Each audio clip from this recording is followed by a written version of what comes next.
Another day, another paper price smash in gold and silver.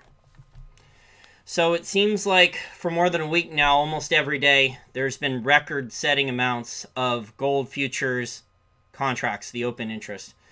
Turd Ferguson and others, Eric Sprott talks about this all the time on the Sprott Weekly Metals Wrap, which is for free on Sprott Money on their podcast. And I just looked up the amount on the CME website, which is cmegroup.com. I'll put a link to it if you want to monitor this.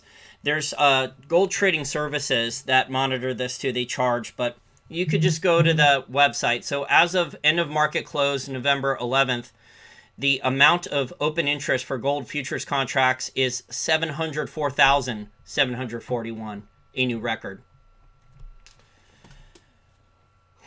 This is going to hurt, obviously, anyone that was expecting higher gold prices and silver prices, that was trading it, that was looking for trading profits, is going to get hurt. But the real losers are the mining companies. The mining companies that will not speak out against the paper price manipulation because they either don't know, they don't care, or they're scared.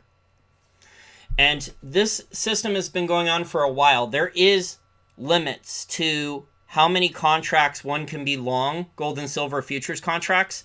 It's the only market, I believe, of any of the futures contracts where there's strict position limits. It was put in place, I think the rules were changed while the Hunt brothers were going long silver futures contracts. That was the Hunt brothers, their biggest mistake, was getting greedy and going long paper silver futures contracts on margin. There's documentaries out about how the Hunt brothers were screwed. But the bullion banks, also labeled as the commercials, they are given waivers, exemptions. There is no limit to how many short futures contracts it's claimed that there's a lot of commercial hedgers.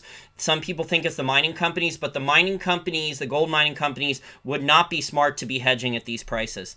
The margins are really, they've improved over the last couple quarters, but really they could be a lot better.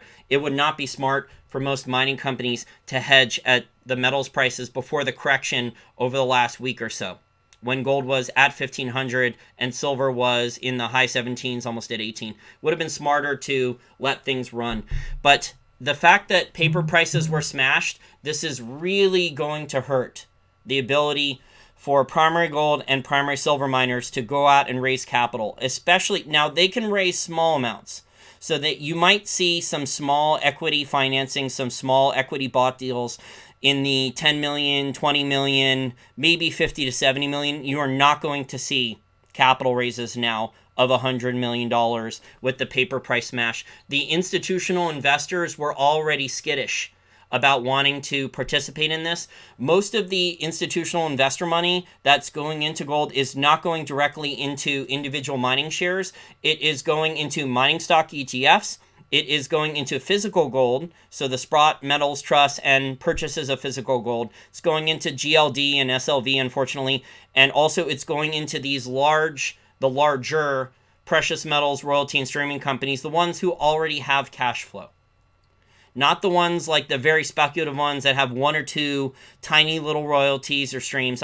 Now, Eric Sprott is putting money into Eli Gold, but Eric Sprott is basically saving the juniors right now. Eric Sprott has put, I believe he took off 10% of his Kirkland Lake gold stock earlier this year. I think it was March or April. He sold 10% of his Kirkland Lake gold. He had enormous amounts of profits. I think he had over $500 million in profits, and he took a large chunk of that off the table, about 10%, and he was allocating a lot of it, diversifying into juniors. And without Eric Sprott really funding some of these juniors, they'd be in trouble now too.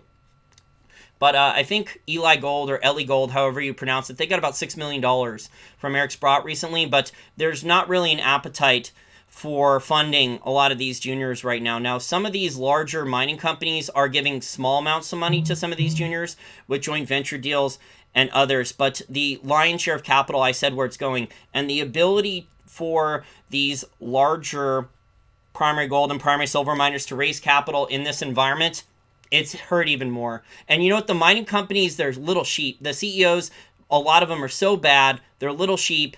They're scared of the bankers because they have way too much debt on their balance sheet outstanding, because they've drastically over-leveraged their balance sheets, a lot of them.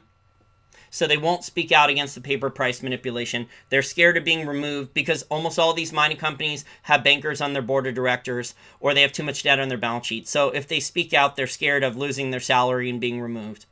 Off the record, I've heard some of these guys actually will talk about the manipulation.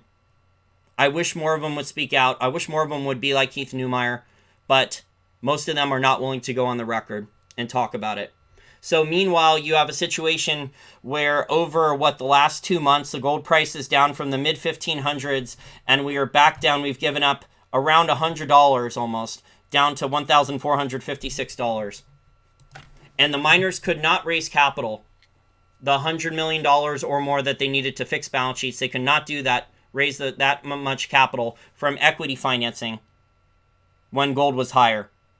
It's sad for the miners. So now the miners, they're going to have Q3 should be, Q4, because Q3 is over. Q3 was good. For most miners, Q3 was good, except for, the only one I've seen bad, that was really bad so far, was Endeavor Silver. It does not look good for Endeavor Silver, in my opinion. But Q4 now is not going to be as good. The Q4 earnings numbers, they'll be okay. The oil prices have not rallied, so the costs are not necessarily, except for some labor costs, are not necessarily going to go back up. But the higher revenues from the higher metals prices, those are going to start going back down.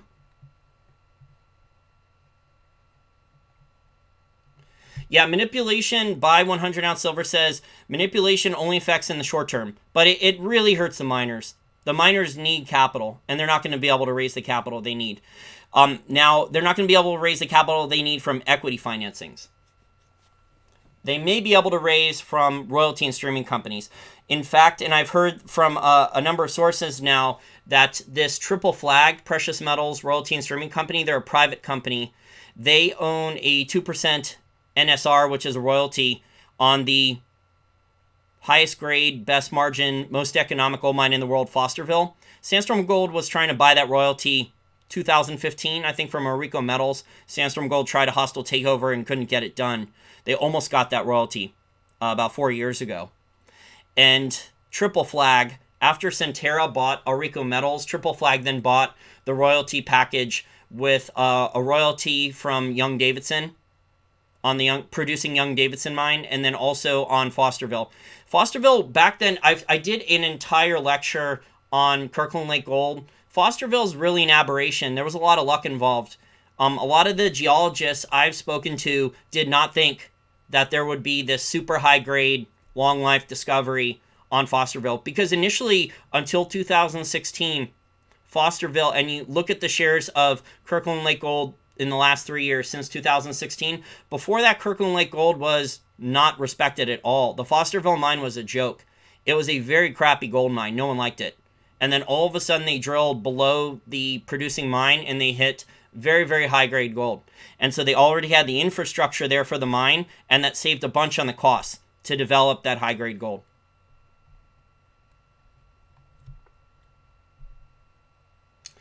I've talked about this on the Saudi Aramco IPO. It's desperation for the Saudis.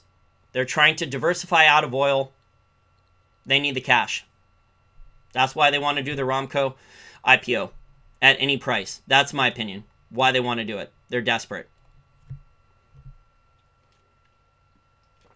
And that's why you see in Saudi Arabia that the Saudis are trying to come up with a long-term plan to consume less of their own oil production. That's why you see so many nuclear power plants being built in Saudi Arabia. That's why they're coming up with a strategy. Probably, I don't know how many solar farms there are in Saudi Arabia, but one would think with all that heat there, the hot sun, that there's not a lot of area to grow crops outside in the desert. So one would think that there would be good opportunities to have solar farms there too, outside. That would be a prime location for solar. So, more paper price smash. I have not seen the open interest go up yet today. Let me hit the refresh button here on the CME group website. Let me see if they updated it. Nope, they have not updated it yet for today, for the 12th. So the shorts, the commercial hedgers, yeah, and I'm using air quotes. It's not really the commercial hedgers. It's the bullion banks. And also the amount, this is a Bloomberg article that came out yesterday. Gold trade equal to 3 million ounces sends futures tumbling. November 11th, 2019 article by Lucian Javier. Gold futures tumbled to a 3-month low as contracts equal to over 3 million ounces of physical gold changed hands in only 30 minutes, fueling the sell-off. The 30 minutes ended between 10:30 a.m. New York Eastern Standard Time. 33,596 contracts were traded in that short of time, more than triple the 100-day average for that time of day. That helped push the most active contract to as low as $1,448.90, the lowest since August 5th. The sharp, violent move lower quickly suggests stops or a liquidation. So stops were blown out. This is, most people who trade, who look at the gold futures, are not aware that these bullion banks can look into the order book and they can see what your margin is. So this is why I don't trade gold futures. If I was managing money, I don't know how much gold futures I would trade as well.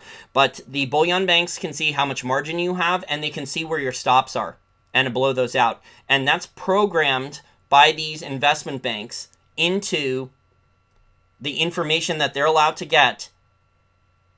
That's programmed into their high-frequency trading algorithm. So the order book that they see, if you set your stops and your limits in there, they can see that. The JP Morgan trader spoofing is really a minor amount of manipulation. It's only a tiny tip of the iceberg, Anthony.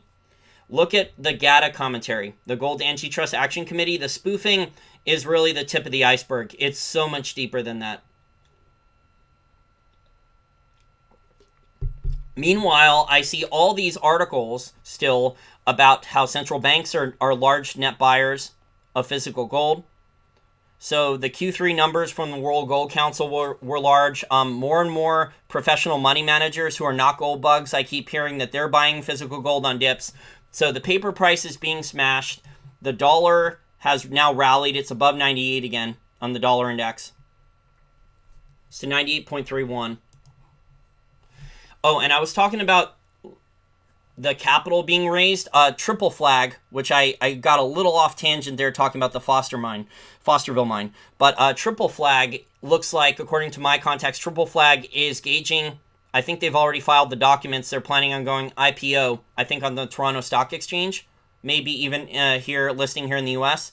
They have 15 royalties and streams cash flowing now. You can go to their website, Triple Flag PM. 15 royalties and streams cash flowing, including the gem that is the Fosterville royalty, and they have others. And I hear they want to raise 9 figures. They want to go buy more royalties and streams. Now, there might actually be the investor demand for that IPO and to raise that capital, because the royalties and streams are either immediate cash flow at high margins where the costs are fixed, or near-term cash flow.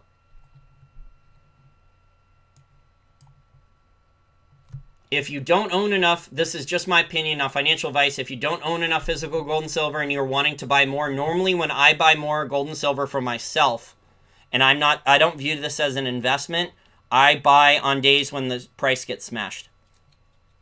So I buy more metal, like more Sandstorm Gold shares.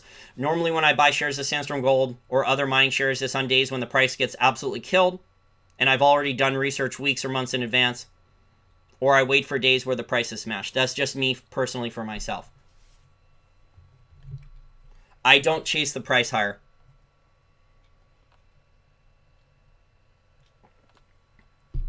Anthony, I talked about this in a prior show in the last couple months. Did you see the article from Craig Hemke and Turd Ferguson where the investigator from the CFTC, one of the attorneys, he ended up leaving the CFTC and working for a law firm, a high-powered law firm here in the DC metro area, and now he's representing the JP Morgan traders accused of spoofing. Did you see that? So it's a disgusting revolving door where the investigator did a sham of an investigation. The investigators did a sham of an investigation under Gary Gensler. And then they cash out and they go, go and look up the Craig Hemke article. It's from over the summer. It's from a couple months ago. Craig Hemke, or Turd Ferguson, was his nom de plume before he got outed.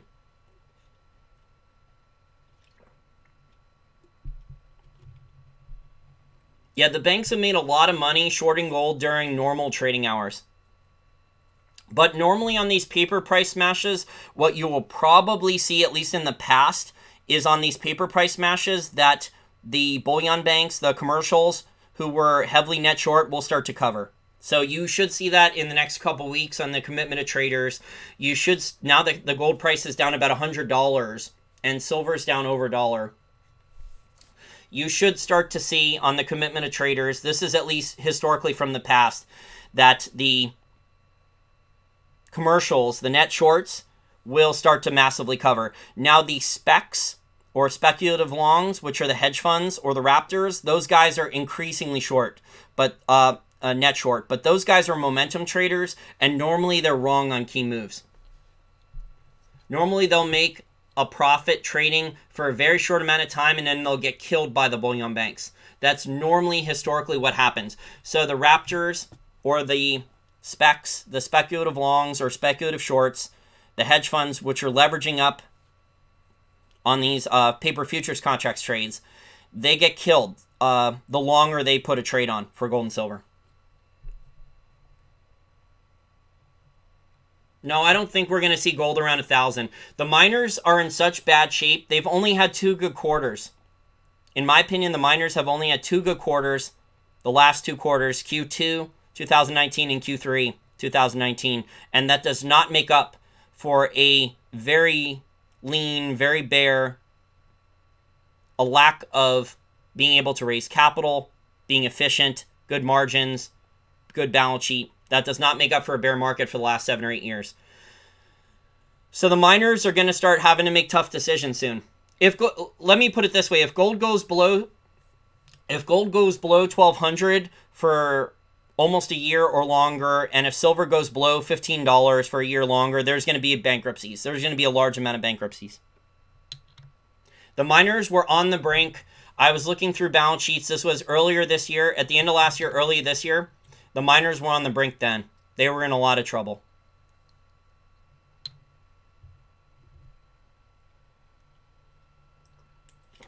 So the last couple quarters have given them a temporary reprieve. They still need to raise capital, though.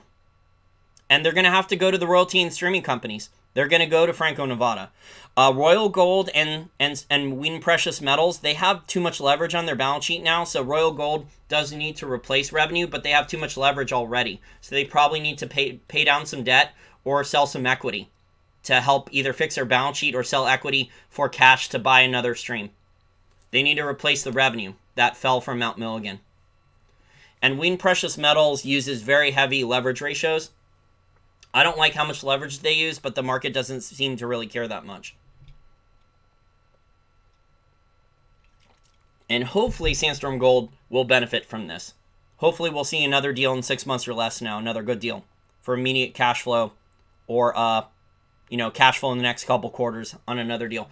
The rumors going around is that the copper and base metal miners are desperate to sell a lot of producing gold streams and silver streams on producing mines. That's what I'm hearing.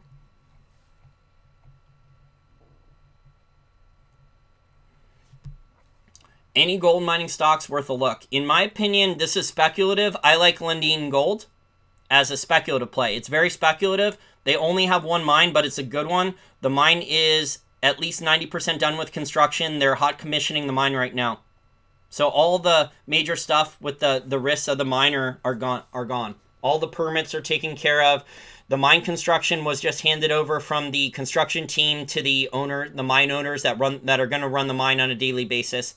That mine has really good grades and really good exploration upside. So over hopefully the next couple weeks, any day now really, but hopefully in the next couple weeks or at most like a month or two, that mine will be up and running and generating cash flow positive, commercial production, and free cash flow.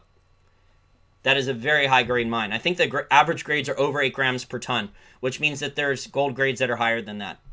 And there's an enormous amount of exploration upside. Normally what happens with a new mine, especially if it's a company with only one mine, is they don't spend that much money on exploration. So they have like a 10-year reserve just to build the mine. And then as the mine, maybe I should do like I'll do it now. I'm not sure if it would take if I had enough time to fill it for a mine stock education lecture. But normally with a new mine, especially if it's a company with one mine, they have a 10-year reserve life, and then as the mine starts going, ramping up to cash flow positive and commercial production, which means that they're going to be cash flow positive and generate some free cash flow, hopefully, that free cash flow is then reinvested into exploration.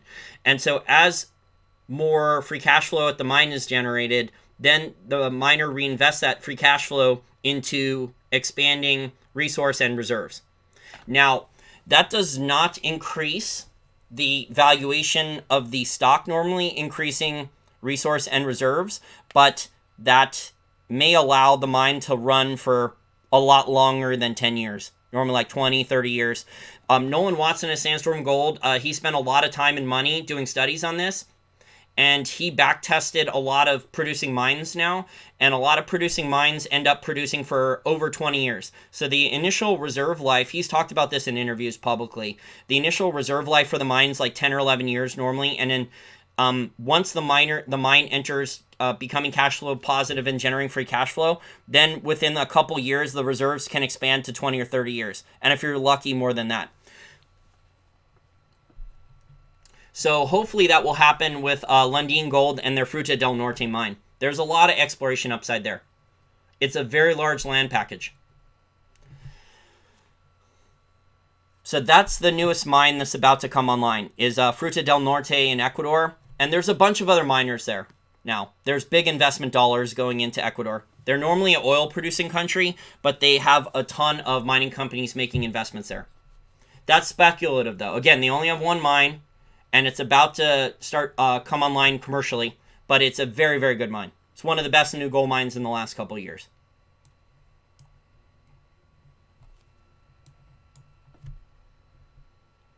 And if you want, follow their updates on Twitter. They've been Lundin Gold has been putting updates on Twitter about the construction progress. So if you're curious exactly when the mine's online, it'll be posted on their Twitter.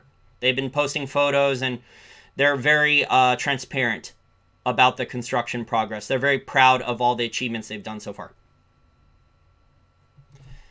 RR says physical gold and silver safest investment. The thing RR is, me personally, in my opinion, I don't consider physical metal as an investment. It's just for insurance savings and wealth preservation. That's it. Because you can't save long-term in fiat currency. You can hold fiat currency in case there's a stock market crash, or there's a paper price smash on mining stocks or shares of Franco-Nevada or Sandstorm Gold or something like that, if that goes on sale. But yeah, I don't view gold and silver as an investment, because especially if you're an American, the way that gold and silver are taxed here in the U.S., it's criminal. The way gold and silver are taxed here in the U.S. is criminal.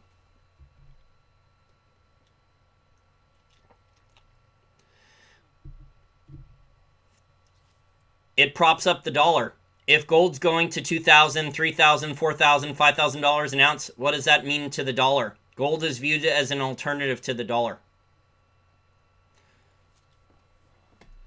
Daniel Amerman, Daniel Amerman, in 2009, 10, and 11, he wrote a bunch of articles on how badly taxed gold and silver are if you actually sell any of it. And there's no benefit whatsoever from buying and holding gold and silver and selling it. So this is just my opinion. If you're an American and you have metal here in the U.S., you can't really sell it for a profit. You're going to get absolutely killed on taxes. You may be tax exempt in the state of Kansas, but you're not tax exempt federally. So you may have a tax exemption in the state you live in, but you're not tax exempt federally. You know what? I can see if I can look this up. Let me see here. Daniel Amerman. Let me see if I could find the article really quick. Every time I try to look up this in search on a live chat, my computer, like I have so many windows open, sometimes it crashes. So let me just type this really quick. Daniel.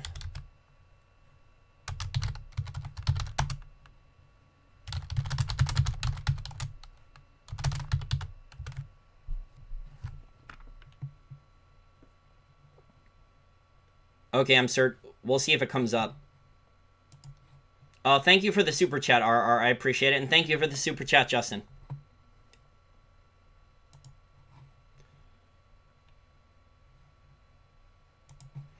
Okay, let me see here. Looks like I might have found it.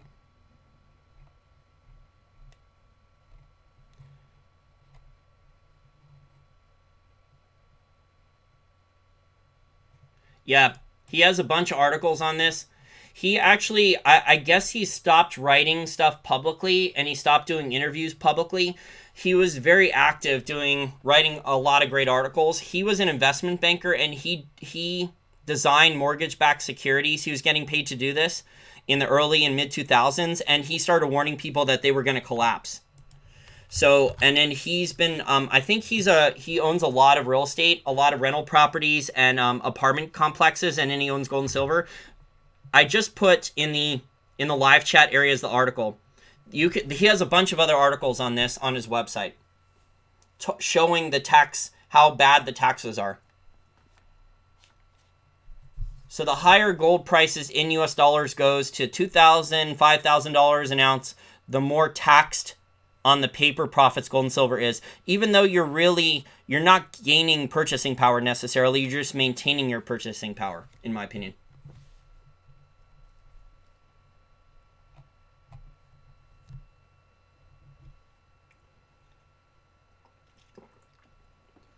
So this paper price smash, it's going to benefit anyone who wanted to add more metal cheap, physical metal cheap, and it's going to benefit the larger precious metal royalty and streaming companies that don't have too much debt on their balance sheet.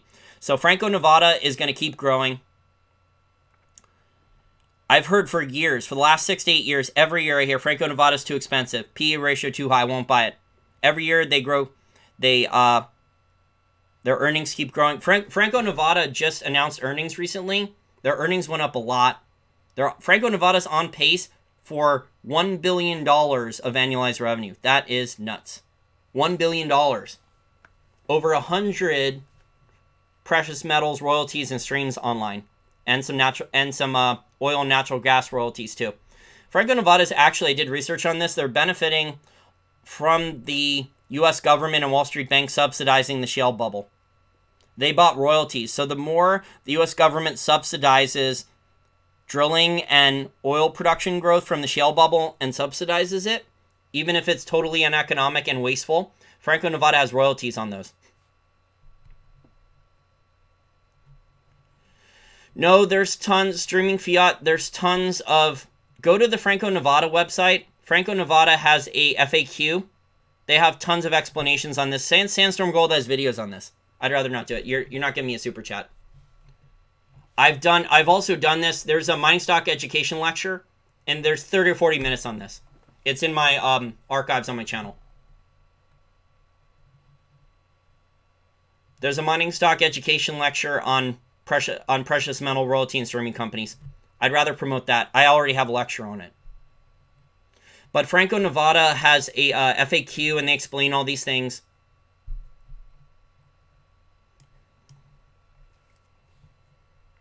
So the rich are going to get richer. Franco's going to do more deals. This is going to...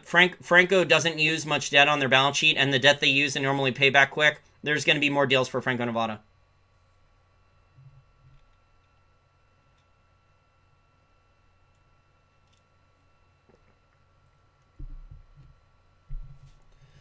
Coeur d'Alene had a good quarter, but historically Coeur d'Alene has done a lot of reverse stock splits and enormous amounts of share dilution. And I can tell you from an industry perspective, they're looked at as a higher cost producer. So they run their mines historically very inefficiently. So we'll see if that changes, but historically their reputation is very, very bad. So as a trade, maybe you're going to make a lot of money as a trade. The longer you hold those shares, and I've made hundreds of % returns trading Coeur d'Alene. I bought hundreds of shares of Coeur d'Alene when there was blood in the streets in 2009. I got the shares very, very cheap. When everyone said they were going to go bankrupt, when they were bringing on the Palmarejo mine and they sold over $1 billion worth of gold reserves on a gold stream contract to Franco-Nevada for only like $80 million. That saved Coeur d'Alene from bankruptcy. People are like, oh, Franco-Nevada took advantage of them and stole all that gold. Well, Franco-Nevada prevented Coeur d'Alene from going bankruptcy then. Coeur d'Alene was bringing on a very large gold and silver mine at the height of the crisis, and they couldn't tap the capital markets anymore. And the mine, like, predictably, with the mining industry, that mine was not on time and on budget. There was capital overruns, and without that capital infusion from Franco-Nevada, Coeur d'Alene probably would have went bankrupt. So that stream, Franco-Nevada made a ton of money off that gold stream, and then they had to amend it. I think that the contract was amended in 2014 or 15 because Coeur d'Alene was losing too much money at the mine. So in the short term, you may be able to make money off Coeur d'Alene. Long term, I don't trust their track record for operating mines efficiently. I trust Pan American Silver more, First Majestic Silver more. I haven't looked at shares of Pan American Silver recently, but they got as low as $10 a share in March or April. They were dirt cheap back then. I thought that was a good speculation when they were $10 a share. I think they got up to like 18 or 19 at one point in like 6 months. They were a bargain. Pan American Silver was a bargain in my opinion at $10 a share earlier this year.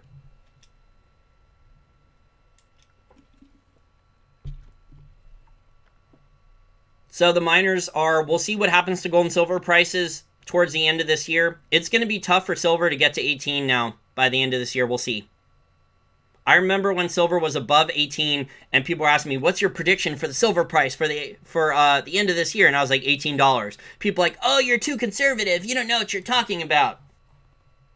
Silver's back down to $16.75. Yeah, so Pan American Silver, it's up still substantially. It's a well-run mining company. No, I don't touch any of those leverage ETFs. If I was going to use leverage, I'd use options or futures. I don't trust any of those leverage ETFs.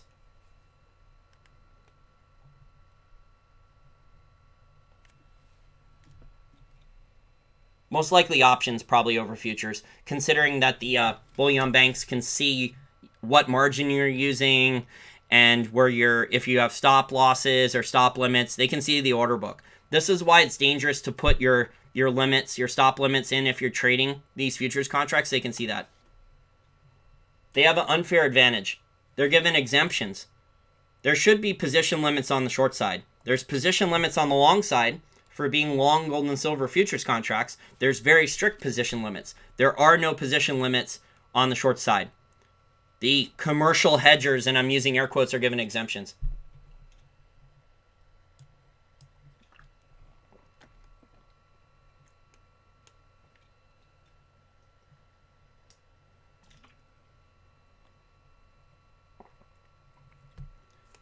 Ricky says sand and wind are damaging to solar panels in Saudi Arabia. You'd think that they would have figured out a way to engineer to avoid that, or at least protect the panels better. Oh, thank you for the super chat, Streaming Fiat. Yeah, there's a whole bunch. Go through my playlist on my channel in the archives. There is an entire playlist of lectures I've done for mining stock education lectures. I've also put there presentations that very well respected mining geologist Brent Cook has done, talking about red flags at individual mines and how to screen them. And Sprott also made educational geology videos a number of years ago on their YouTube channel, talking about the different deposits. So depending upon how much extra research you want to do, it's all there in the mining stock playlist. I added a bunch of stuff. Sandstorm Gold even did a very educational video earlier this year about mining stocks and geology. It's in there. I put that in the playlist for mining stock education.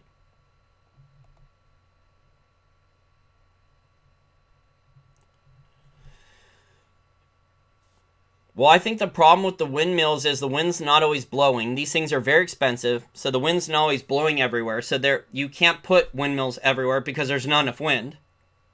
So in Palm Springs or in parts of Texas or offshore, like I think they put somewhat offshore off of Martha's Vineyard. It's up there off the coast of Massachusetts. So only in certain areas does wind work. The other thing is the environmentalists hate those because they kill birds. The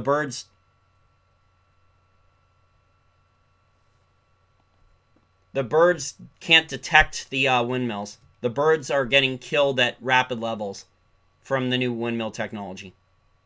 There's a documentary out about that.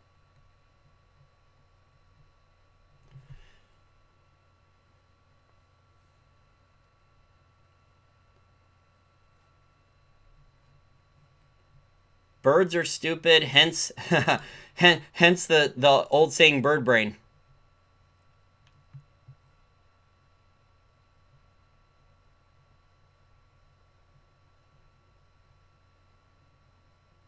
Yeah, I mean, those windmills are all built. They're not really economic without subsidies, a lot of them. General Electric was getting a bunch of subsidies to build those things, and those use an enormous amount of rare earth elements. And there's problems with rare earth elements, especially dysprosium. There is very little dysprosium available outside of China.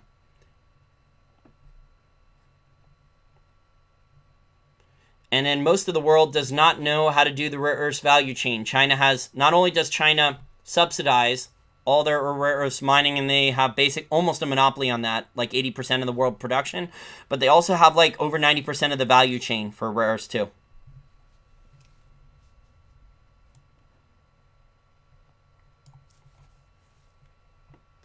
Okay, well, that's it for right now. I'll attach a link to this Bloomberg article. It's not really that long. It's just talking about the paper price smash in a short amount of time.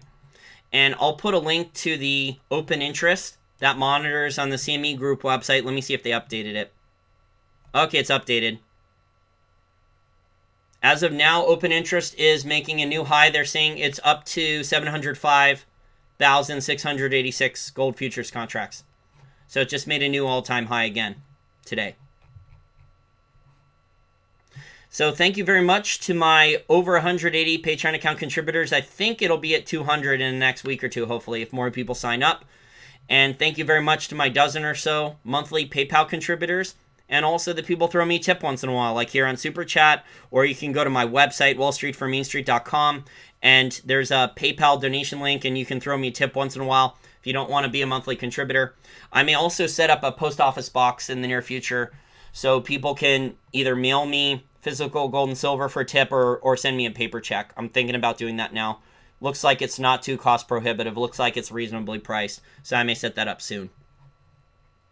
And it sounds like people want to read the Daniel Amerman article about hidden taxes for gold and silver from years ago, so I'll put some of those in the information and description section after the video is over.